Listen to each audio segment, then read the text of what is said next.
प्रश्न पहिला, भौतिकशास्त्रांचे डॅश निश्चित असतात, त्याचं उत्तर आहे सिद्धांत. तर भौतिकशास्त्रामध्ये सिद्धांत म्हणजेच काय, थेरम. थेरम हे निश्चित असतात. यानंतर प्रश्न दुसरा, शिक्षणशास्त्राचा अभ्यास विषय डॅश हा आहे. तर शिक्षणशास्त्राचा अभ्यास विषय आहे माणूस. यानंतर प्रश्न तिसरा, मनोविश्लेषण शास्त्रानुसार मनाचा बराच भाग डॅश अवस्थेत असतो. तर मनोविश्लेषण शास्त्रानुसार मनाचा बराच भाग हा अबोध अवस्थेत असतो. यानंतर प्रश्न चौथा, नकळत केलेल्या निरीक्षणाला डॅश अवलोकन असे म्हणतात. तर नकळत केलेलं जे निरीक्षण असतं त्याला अलक्षित अवलोकन असे म्हणतात. नकळत केलेलं निरीक्षण म्हणजे काय, अलक्षित अवलोकन असं आपण त्याला म्हणतो. यानंतर प्रश्न पाचवा, सर्वेक्षण हे नियोजनाला डॅश असते. सर्वेक्षण हे नियोजनाला पायाभूत असते. सर्वेक्षण हे नियोजनाला पायाभूत असते. यानंतर आत्मनिरीक्षण पद्धती डॅश आहे. तर आत्मनिरीक्षण पद्धती ही अशास्त्रीय पद्धती आहे, जसं की प्रायोगिक पद्धती आहे. प्रायोगिक पद्धती ही शास्त्रीय पद्धत आहे, आत्मनिरीक्षण पद्धती ही अशास्त्रीय पद्धत आहे. तर आत्मनिरीक्षणाला आपण काय म्हणतो, इंट्रॉस्पेक्शन असं म्हणतो. लक्षात ठेवायचं, आत्मनिरीक्षण ही अशास्त्रीय पद्धती आहे. यानंतर सातवा, निरीक्षण करणे ही अत्यंत डॅश पद्धत आहे. तर निरीक्षण करायला खूप वेळ लागतो, त्यामुळे निरीक्षण करणे हे अत्यंत वेळखाऊ पद्धत आहे. प्रश्न नववा, मानसशास्त्र म्हणजे मानवी डॅशचा अभ्यास करणारे शास्त्र होय. उत्तर आहे वर्तन. तर या ठिकाणी मान्यताप्राप्त व्याख्या आहे मानसशास्त्राची. त्याच्यानुसार मानसशास्त्र हे मानवी वर्तनाचा अभ्यास करणारे शास्त्र आहे. तर ही व्याख्या जी आहे ती वॉटसननी दिलेली आहे. वॉटसन नावाच्या शास्त्रज्ञांनी ही व्याख्या सांगितलेली आहे. सर्वप्रथम त्यांनी सांगितलं की मानसशास्त्र हे मानवाच्या वर्तनाचा अभ्यास करणारे शास्त्र आहे. जेव्हा मानसशास्त्राची सुरुवात झाली तेव्हा पहिल्यांदा मानसशास्त्र म्हणजे काय, तर मानसशास्त्र हे मानवी आत्म्याचा अभ्यास करणारे शास्त्र आहे असं सांगितलं जायचं. नंतर मानसशास्त्र हे मानवी मनाचा अभ्यास करणारे शास्त्र आहे अशी त्याची व्याख्या झाली. त्याच्यानंतर काही कालांतराने जेव्हा आणखीन संशोधन झालं तेव्हा मानसशास्त्र हे मानवी वर्तनाचा अभ्यास करणारे शास्त्र आहे अशी व्याख्या झाली आणि ती व्याख्या जगभर मान्यताप्राप्त झाली. तर लक्षात ठेवायचं, मानसशास्त्र हे मानवाच्या वर्तनाचा अभ्यास करणारे शास्त्र आहे. यानंतर प्रश्न 10वा, बालकाचे मानसशास्त्र हा डॅशचा पाया आहे. बालकाचे मानसशास्त्र हा शिक्षणाचा पाया आहे. यानंतर 11वा प्रश्न, शैक्षणिक मानसशास्त्र हे एक डॅश मानसशास्त्र आहे. तर मानसशास्त्राच्या विविध शाखा आहेत, त्याच्यामध्ये शैक्षणिक मानसशास्त्र ही एक शाखा आहे, जी आपल्याला D.Ed. B.Ed. M.Edला शैक्षणिक मानसशास्त्र ही शाखा आपण अभ्यासतो. तर मानसशास्त्राच्या आणखीन भरपूर शाखा आहेत. तर त्याच्यापैकी मानसशास्त्र म्हणजे शैक्षणिक मानसशास्त्र ही मानसशास्त्राची उपयोजित शाखा आहे. महत्त्वाचा प्रश्न आहे, प्रश्न क्रमांक 11वा.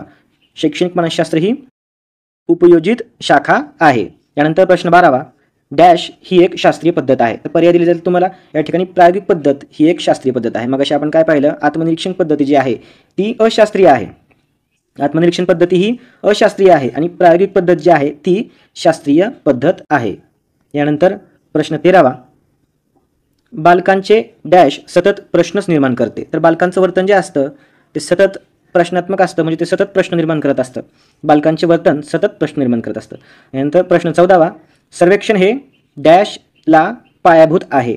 तर सर्वेक्षण हे नियोजनाला पायाभूत आहे. सर्वेक्षण हे नियोजनाला पायाभूत आहे. यानंतर प्रश्न 15वा, डॅश हे अध्ययनकर्त्याच्या शैक्षणिक वर्तन व शैक्षणिक वातावरणाचा अभ्यास करते. तर आता या ठिकाणी अध्ययनकर्त्याच्या शैक्षणिक वर्तन आणि शैक्षणिक वातावरणाचा अभ्यास करणारी एक शाखा आहे मानसशास्त्राची, त्याच्याविषयी उल्लेख केलेला आहे. ती शाखा आहे शैक्षणिक मानसशास्त्र.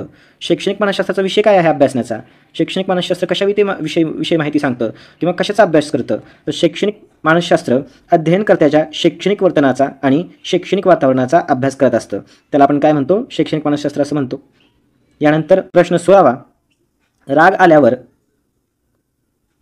आल्यावर स्वतःमध्ये कोणकोणते बदल होतात याचा अभ्यास स्वतःच करणे हे डॅश पद्धतीचे उदाहरण आहे. जेव्हा राग येतो, जेव्हा समजा आपल्याला कधी राग आला आणि आपण ठरवलं की आता आपण निरीक्षण करणार आहे स्वतःचं, की राग आल्यानंतर माझ्यामध्ये कोणकोणते बदल होतात, तर ते निरीक्षण आपण स्वतःच करतो. म्हणून त्याला आपण काय म्हणतो, आत्मनिरीक्षण असं म्हणतो. त्या पद्धतीला आपण काय म्हणतो, 16चं उत्तर आहे आत्मनिरीक्षण.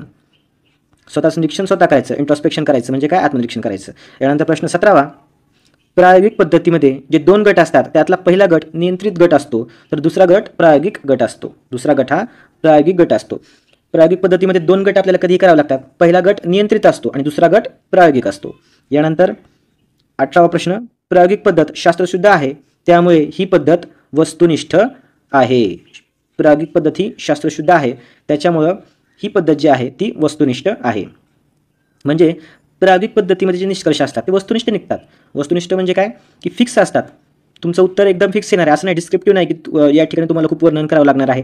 तुमचे जे काही निष्कर्ष असतील ते वस्तुनिष्ठ म्हणजे फिक्स असणार आहेत. समजा तुमचं एखादं उत्तर म्हणजे समजा आता गणितामधलं एखादं उत्तर तुमच्या एखाद्या प्रश्नसूत्र समजा 10 येत असेल तर ते तेच राहणार आहे. समजा त्याच्यामध्ये तुम्हाला काही जास्त बदल करावा लागणार नाही किंवा एखादा सर्वेक्षण केलं, त्या सर्वेक्षणाचा तुम्ही जेव्हा निकाल जाहीर करतात किंवा निकाल तुम्हाला येतो तेव्हा त्याच्याबद्दल भरपूर 4-5 पानांची माहिती आपल्याला भेटते.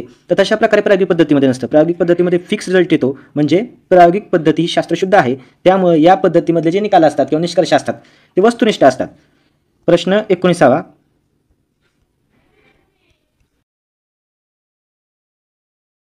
आई वडील नातेवाईक शिक्षक या सर्वांशी संपर्क साधून पाहणी करणे या तंत्राला डॅश असे मानसशास्त्रात नाव आहे. मुलाखत. आपण शाळेमध्ये शिकवत असताना आई वडील नातेवाईक शिक्षक या सर्वांशी संपर्क साधतो व त्यांना प्रत्यक्ष मुलाखतीद्वारे त्यांच्याकडून माहिती घेत असतो. त्याला काय म्हणायचं? मुलाखत असं म्हणायचं.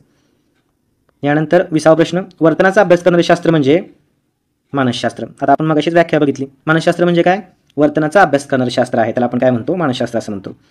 यानंतर 21वा प्रश्न, निरीक्षण पद्धत ही एक डॅश क्रिया आहे. तर निरीक्षण पद्धत ही एक मानस आणि शारीरिक क्रिया आहे. यानंतर महत्त्वाचा प्रश्न आहे प्रश्न 23वा, डी ॲनिमा या ग्रंथात डॅश संबंधी विचार आहेत. डी ॲनिमा या ग्रंथामध्ये आत्म्यासंबंधीचे विचार आहेत. यानंतर आपण पुढचा प्रश्न पाहू. 24वा, रिपब्लिक या ग्रंथात टिंबटिंब संबंधीचे विचार मांडलेले आहेत. रिपब्लिक या ग्रंथात व्यक्तिभिन्नता, महत्त्वाचा प्रश्न आहे, व्यक्तिभिन्नता संबंधीचे विचार आहेत. डी ॲनिमा ग्रंथात आत्म्यासंबंधीचे विचार प्रश्न येऊ शकतो हा टीटीच्या एक्झाममध्ये. दोन्ही प्रश्न महत्त्वाचे आहेत. डी ॲनिमा या ग्रंथात कशाविषयी विचार आहेत? तर डी ॲनिमा या ग्रंथामध्ये आत्म्याविषयीचे विचार आहेत. यानंतर रिपब्लिक या ग्रंथामध्ये कशासंबंधीचे विचार आहेत? हे दोन्ही गोष्टी आपण लक्षात ठेवायच्या. रिपब्लिकमध्ये व्यक्तिभिन्नता या संबंधीचे विचार आहेत. यानंतर प्रश्न 25वा, ग्रीक व डॅश डॅश काळापासून तुटकपणे का होईना मानसशास्त्राचा विचार चालू झाला. तर रोमन काळापासून, ग्रीक आणि रोमन काळापासून तुटकपणे का होईना पण मानसशास्त्राचा अभ्यास चालू झाला होता. यानंतर सायकोलॉजी हा शब्द डॅश व डॅश या 2 ग्रीक शब्दापासून तयार झालेला आहे. तर सायकोलॉजी हा शब्द सायको आणि लोगस, हा प्रश्न बऱ्याच एक्झामला येऊन गेलेला आहे, लक्षात ठेवायचा. सायकोलॉजी म्हणजे काय? सायको आणि लोगस. आणि आणखीन एक महत्त्वाची गोष्ट, या ठिकाणी तुम्हाला एक्झाममध्ये असा पण प्रश्न विचारला जाऊ शकतो की सायकोलॉजी हा शब्द सायको आणि लोगस किंवा सायकी व लोगस हा देखील तुम्हाला शब्द येऊ शकतो. तर या 2 शब्दापासून तयार झालेला आहे. तर हे शब्द ग्रीक आहेत का रोमन आहेत हे देखील लक्षात ठेवायचं. तर ते ग्रीक शब्द आहेत. महत्त्वाचा मुद्दा म्हणजे सायको आणि लोगस हे ग्रीक शब्द आहेत. ग्रीक शब्द, कारण एक्झाममध्ये तुम्हाला असं विचारलं जाऊ शकतं की हे रोमन शब्द आहेत का, त्याच्यामध्ये लक्षात ठेवायचं की या ग्रीक शब्दापासून सायकोलॉजी हा शब्द तयार झालेला आहे. सायकोलॉजी म्हणजे काय? मानसशास्त्र. सायकोलॉजी कसा तयार झाला? सायको आणि लोगस, आणि हे दोन्ही शब्द ग्रीक आहेत. यानंतर प्रश्न 27वा, मानवी वर्तनाच्या मुळाशी डॅश प्रेरणा असते. अबोध प्रेरणा असते. जेव्हा आपलं वर्तन घडतं तर प्रत्येक वर्तनाच्या मुळाशी अबोध प्रेरणा असते. यानंतर प्रश्न 28वा, मानवी वर्तनाच्या मुळाशी अबोध प्रेरणा असतात हे डॅश डॅश याने निदर्शनास आणले. तर फ्राईड, सिगमंड फ्राईड, आपण या ठिकाणी नाव वाचलेलं असेल. तर जेव्हा कधी शास्त्रज्ञांची नावं येतात तेव्हा ऑप्शनमध्ये आपण कन्फ्यूज होऊन जातो. त्याच्यामुळे लक्षात ठेवायचं, मानवी वर्तनाच्या मुळाशी अबोध प्रेरणा असतात हे कोणी सांगितलं होतं? फ्राईड यांनी सांगितलेलं आहे. यानंतर पुढचा प्रश्न पाहू. शिक्षण म्हणजे व्यक्तीचा सर्वांगीण विकास. होय. यानंतर प्रश्न 33वा, डॅश हा घटक मानसशास्त्र आणि शिक्षणशास्त्र या दोन्ही शास्त्रातील समान घटक आहे. वर्तन. आता मानसशास्त्रामध्ये देखील कशाचा अभ्यास केला जातो? मानवी वर्तनाचा अभ्यास केला जातो. शिक्षणशास्त्र काय आहे? शिक्षणशास्त्र देखील वर्तनाचा अभ्यास करते. शैक्षणिक वातावरणामधील वर्तनाचा अभ्यास करते शिक्षणशास्त्र. त्याच्यामुळं मानसशास्त्र आणि शिक्षणशास्त्र या दोन्ही विषयामध्ये वर्तन हा घटक जो आहे तो कॉमन आहे. यानंतरचा प्रश्न पाहू. प्रश्न 34वा, मुलांना आनंद मिळाला पाहिजे यासाठी डॅश ही अध्यापन पद्धती मानसशास्त्राने सांगितली आहे. क्रीडन ही अध्यापन पद्धती लक्षात ठेवायचं. आनंदी शिक्षणासाठी क्रीडन हे अध्यापन पद्धती मानसशास्त्राने सांगितलेली आहे. यानंतर प्रश्न 37वा, नेहमीच्या संशोधन पद्धतीत ठेवल्या जाणाऱ्या गटाला डॅश गट असे म्हणतात. नियंत्रित गट असे म्हणतात. मग असे आपण पाहिलं प्रायोगिक पद्धतीमध्ये 2 गट असतात. पहिला गट असतो नियंत्रित गट आणि दुसरा गट असतो प्रायोगिक गट. तर नेहमीच्या संशोधन पद्धतीत ठेवलेल्या जाणाऱ्या गटाला काय म्हणायचं? नियंत्रित गट असं म्हणायचं. नेहमीच्या संशोधन पद्धतीत ठेवला जाणारा गट म्हणजेच नियंत्रित गट. यानंतर प्रश्न 38वा, ज्या गटावर प्रयोग केला जातो त्याला प्रायोगिक गट असं म्हणायचं. या ठिकाणी आपल्या 2 कन्सेप्ट क्लिअर झाल्या. प्रायोगिक पद्धतीमध्ये एक गट असतो नियंत्रित गट, दुसरा गट असतो प्रायोगिक गट. तर नेहमीच्या संशोधन पद्धतीत ठेवला जाणारा गट म्हणजे नियंत्रित गट, आणि ज्या गटावर आपल्याला प्रयोग करायचा आहे किंवा आपण ज्या गटावर प्रयोग करतो त्याला काय म्हणायचं, प्रायोगिक गट असं म्हणायचं. यानंतर प्रश्न 39वा, अध्ययन ही डॅश चालणारी प्रक्रिया आहे. या ठिकाणी चिरंतर दिले, चिरंतर येईल, निरंतर येईल, सतत येईल, या तिन्ही पर्याय बरोबर आहेत. जो तुम्हाला पर्यायामध्ये असेल तर तुम्ही टिक करा. अध्ययन ही सतत, निरंतर, चिरंतर, आयुष्यभर चालणारी प्रक्रिया आहे. यानंतर प्रश्न 40वा, प्रेरणा ही डॅश निर्माण होते. गरजेतून प्रेरणा निर्माण होते. या ठिकाणी आपण म्हणतो ना की गरज ही शोधाची जननी असते. तर तसंच प्रेरणा कधी येते, जेव्हा गरज असते तेव्हा प्रेरणा निर्माण होत असते. त्यामुळं प्रेरणा ही डॅश डॅशमुळे निर्माण होते किंवा डॅश डॅशमधून, तर प्रेरणा ही गरजेतून निर्माण होत असते. 42वा, परिस्थितीच्या बदलानुसार अध्यापनातही होणाऱ्या बदलास डॅश असे म्हणतात, समायोजन असे म्हणतात. समायोजन म्हणजे काय, ॲडजस्टमेंट. इंग्लिशमधून तुम्हाला लक्षात राहील लवकर. समायोजन म्हणजे काय, समजा पूर्वीच्या काळी जसं आपण अध्यापन करायचो, आजच्या काळामध्ये तसं अध्यापन करणं शक्य नाही. अध्यापन पद्धतीमध्ये काळानुसार वेळेनुसार बदल करावा लागतो. शाळेतलं वातावरण जे असतं, शाळेचे मॅनेजमेंट पूर्वी वेगळी असायची, आत्ता वेगळी आहे. तर काळानुसार वेळेनुसार जो आपण बदल करतो त्याला काय म्हणतात, त्याला आपण समायोजन असं म्हणतो. म्हणजे स्वतःमध्ये बदल करतो, परिस्थितीमध्ये बदल करतो. एखाद्या विद्यार्थ्याला जर समजत नसेल तर अध्यापन पद्धती बदलतो, त्याला काय म्हणतो, समायोजन असं म्हणतो. समायोजन म्हणजे काय, ॲडजस्टमेंट. तर परिस्थितीच्या बदलानुसार अध्यापनातही होणाऱ्या बदलास काय म्हणतात, समायोजन असे म्हणतात. यानंतर पुढचा प्रश्न पाहू. प्रश्न 43वा, प्रलोभनामुळे टिंबटिंबला चालना मिळते कृतीला. जेव्हा शाळेमध्ये लहान मुलं असतात, आपण सांगितलं की एखादी स्पर्धा आपण आयोजित करतोय आणि त्या स्पर्धेचं बक्षीस तुमच्यासाठी आम्ही एक मोठं चॉकलेट देणार आहेत किंवा तुमच्यासाठी एक छान पुस्तकांचा एक बंच तुम्हाला एक देणार आहेत. समजा पुस्तकांचा गठ्ठा तुम्हाला भेटणार आहे, ज्याच्यामध्ये तुम्हाला गोष्टीची पुस्तकं वाचायला भेटतील किंवा तुम्हाला कुठेतरी फिरायला घेऊन जातोय असं प्रलोभन दिलं, तुम्ही अभ्यास करा, तर मुलं काय करतात, अभ्यास करतात. म्हणजे मुलांच्या वर्तनामध्ये बदल होतो. कधी होतो, जेव्हा आपण त्यांना प्रलोभन देतो. त्याच्यामुळं प्रलोभनामुळे कृतीला चालना मिळत असते. यानंतर पुढचा प्रश्न 44वा, अभिजात अभिसंधानात डॅश महत्त्वाचा मानला जातो. उद्दीपक हा महत्त्वाचा मानला जातो. या ठिकाणी ही उपपत्ती आपण पुढच्या व्हिडिओमध्ये डिटेलमध्ये पाहू. जेवढ्या काही मानसशास्त्रामधल्या उपपत्त्या आहेत त्या सर्व आपण डिटेलमध्ये पाहणार आहोत. अभिजात अभिसंधान ही उपपत्ती आहे, हे आपल्याला माहिती आहे, आपलं डीएड झालेलं आहे, त्याच्यामुळे आपल्याला अभिजात अभिसंधान उपपत्ती माहिती आहे. तर त्याच्यामध्ये महत्त्वाचं काय आहे, उद्दीपक हा महत्त्वाचा आहे. यानंतर पुढचा प्रश्न पाहू. लेविन हा टिंबटिंब उपपत्तीचा जनक आहे. क्षेत्रीय उपपत्ती लेविनची आहे. क्षेत्रीय उपपत्तीचा जनक कोण आहे, लेविन हा आहे, लक्षात ठेवायचं आहे. प्रश्न 46वा, अध्ययन प्रक्रिया ही अखंडित चालणारी प्रक्रिया आहे. मग अशी सांगितलं, अध्ययन प्रक्रिया सतत आहे, अखंड आहे, आयुष्यभर चालणारी प्रक्रिया आहे. यानंतर प्रश्न 47वा, अध्ययन प्रक्रियेचे स्वरूप समजावून घेताना अध्यापनाचा वेग आणि प्रगती कशी आहे हे टिंबटिंबवरून समजते. अध्ययन वक्रावरून आपल्याला समजत असतं. अध्ययन वक्र आपल्याला सगळ्यांना माहिती आहे. अध्ययन वक्रावरून आपल्याला काय समजतं की कधी आपल्याला पठारावस्था आली, कधी आपली प्रगती चालू आहे, आपण आता सध्याला काय करतोय, हे सगळं अध्ययन वक्रावरून आपल्याला समजत असतं. म्हणजे अध्ययन प्रक्रियेला समजून घ्यायचं असेल तर आधी अध्ययन वक्र अभ्यासला पाहिजेच.